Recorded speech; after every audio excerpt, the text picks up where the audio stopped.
Hi viewers, and welcome to this current reading for Earth Predictions, which is the reading for April 2013. Today in New Zealand is the 27th of March, so I thought I would go ahead and make the video for the reading for April. We had masses of hits again for last month's Earth Predictions accuracies. The annotations are on the videos. I literally can't keep up anymore with adding them on. It's just perpetual, especially the storm related incidents. It's as if every day you look in the newspaper there's another massive storm somewhere up in the northern hemisphere, and even down here in the southern hemisphere with either cyclonic weather or tornadoes or hailstones or something that's quite unusual. I believe this planet is going through quite a stressful change, and climate change is one of the most easy ways for us to pick this up as humanity or people and to be able to recognise the changes and symptoms. There's a great channel on YouTube if you're interested in trying to keep up yourself with some of the changes that are going on, and it's called Hawk Key Davis channel on YouTube, and they produce a video that I think they put it out weekly, and it's called Signs of Change in the past week or so. You can follow a link to that and have a look at yourself. They're really good at documenting all the strange events that take place, and quite often weather related events. So anyhow, we'll move into the reading for this period, which as I say is for the April period, and the first card that arrived is the Mother card. Now this card again we feel is feminine energies, and this seems to carry on really strongly from the last reading, which we noted the Beauty card was there, and we have a lot of female energies around the planet that are either in angst or standing up for their rights. They don't want to be abused or mistreated any longer. So this is the feminine energies still seem to be really strong in the April period. The Mother card can also indicate incidents to do with mothers and children, or children in particular. It can also be a signal of family frictions or family fracture, so where something happens that pulls families asunder, which could be quite big news, which is not particularly a pleasant card, obviously, from that perspective. So the next card that arrived in the reading, which is interesting, is the Beauty card. So two in a row, and they're just restating that female energy. We know with the Beauty that we talk about its female issues, and it can often be indicative of energies up through the European or English area.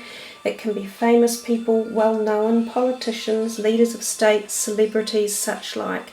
Can also have to do with the announcing of pregnancies or babies being born. It can also have to do with negative connotations for female energies, accidents or incidents or strange occurrences that could occur. So as I say, there's two cards right next to each other, really, really strong messages here.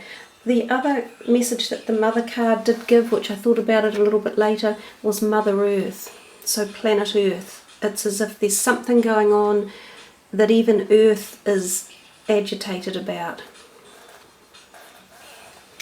Okay, the next card that arrived for the April reading is the Beast. I often associate the Beast with volcanic or fiery activity, as well as animals. So this is the first time we've actually had an animal card show up in the reading, yet we've had lots of animal related incidents in the past month. I'm well aware of that. The cards just hadn't specifically focused on it.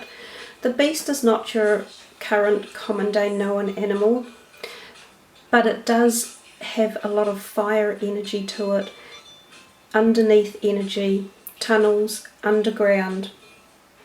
Earth, it's another message of Earth, again Earth in an aggressive or angry state, hidden energies, negative, so quite negative. He's not a particularly good looking character. He has a lot of negative energy about him, perhaps slightly evil looking.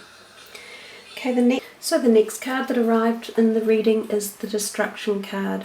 I believe we've only had this one in the Earth Prediction reading series once before, and it is probably symbolically the most difficult to look at. It also has the harshest meaning in the deck. It's pretty obvious what the first message of it is, and that's war. We can see here in the foreground the state of war being carried out and many people and animals being affected and killed. And look, we understand we're already in a state of war on the planet. Up through the Middle East there's so much fractious fighting going on. So that's not new, but the showing up of the card in the readings is obviously new. It hasn't come for many, many months. So we can possibly think there could be an increase in fighting or war-related energies. Now, I still have a feeling about Kim Jong-un in North Korea. I don't feel he is all bluff at all. I think he is ready to make a move, so we'll watch that for the month of April. We also see that the card has a lot of fire-related energies, so that can indicate fire from the skies, such as missiles, meteorites, fireballs, and lightning. So it can also indicate power outages, damage to buildings, particularly towers. We see here 2 big towers and even a church on fire in the background. So there's really a lot of messages in this card. It's full of kind of blazing, pardon the pun, energy. The other thing that the words that you pick up from it are panic, running, horror, fire, war, fireballs, things coming from the sky, destructive, buildings, loss of life. So it is a really tough card to, just don't really want it in a reading. I think April is going to be quite a disturbed month, quite a tough month. So we'll see how it plays out and work through from there. This could also be buildings shaking as well. And the final card for the reading was the Scales card, which, you know, we could look at it positively and say that's really good. That creates a little bit of balance. It's showing that there's some balance to things, and perhaps there will be in some areas too, which would be really nice. The Scales card does, though, often, however, indicate tipping as opposed to balance, so things tipping out of balance. It can do with legal matters, especially unusual crimes or crimes that really affect that heart chakra again, crimes of family. So we come back to a couple of messages in there about family related crimes that are really hard to tolerate and hard to hear. It's also a card of falling, so things falling again. That can be buildings falling or things falling from the sky. I see that's a tree in harvest time, so that's autumn, so that's the southern hemisphere for us at the moment. So I'm wondering if there could be a little bit of activity for us down here, whether it's tilting or tipping or falling or shaking. That's about reading for April, guys. I hope you all stay safe and happy. Eyes open, everyone. It just pays to be alert and see what's going on around you. There is plenty to see. The more you are open to accepting change and understanding it and are aware of it, the more prepared you can be in many ways, and that's a profound place to be. Education is key. Much aroha, happiness, kia kaha all.